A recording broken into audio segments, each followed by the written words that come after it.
crisis is.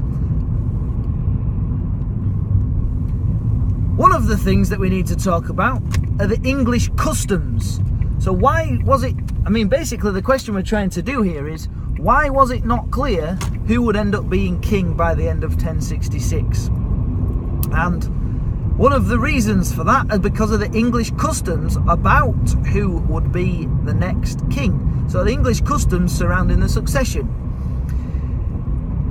It was normal for the son of the last king to become the next king, but it wasn't always the case. At this time in history, it was normal but not always, especially if England was in a vulnerable position. Because if the son of the previous king was still not an adult, then it might have been disadvantageous for England to have them as their king, because they wouldn't necessarily be able to defend England. So that's one thing that you would think about the English succession. Yes, if there was a son, it would have been usually handed to them, but not always if that son was not old enough yet to claim the responsibility to be able to defend England, which is the key role of a king. Second, it has to be somebody who is approved of by the leading English nobles.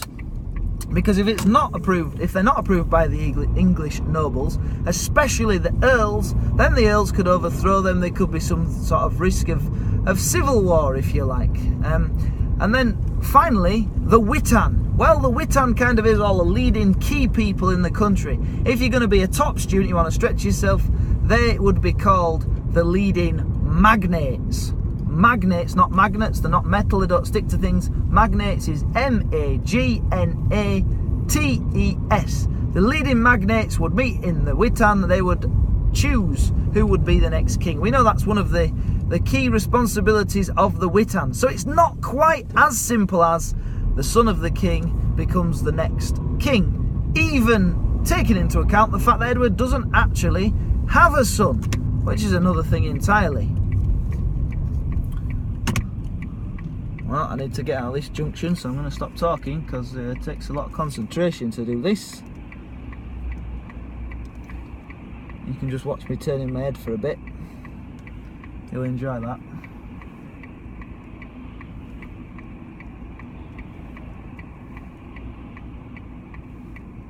When it's a door, not a door. When it's ajar. I feel like I'm at a tennis match. There we go. Why else was there a succession crisis? Well, you could say one reason why there was a succession crisis was because of the motives and the ambition of William of Normandy.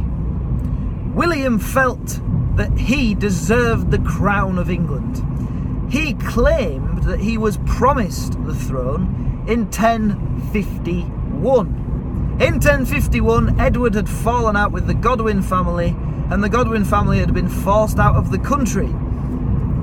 And it is very possible that Edward, trying to make it impossible for any Godwin to ever get the throne after him, might have promised William the throne in 1051. Furthermore, William said that when Harold Godwinson came to Normandy in 1064, Harold Godwinson promised to support his claim to the throne by swearing upon religious relics.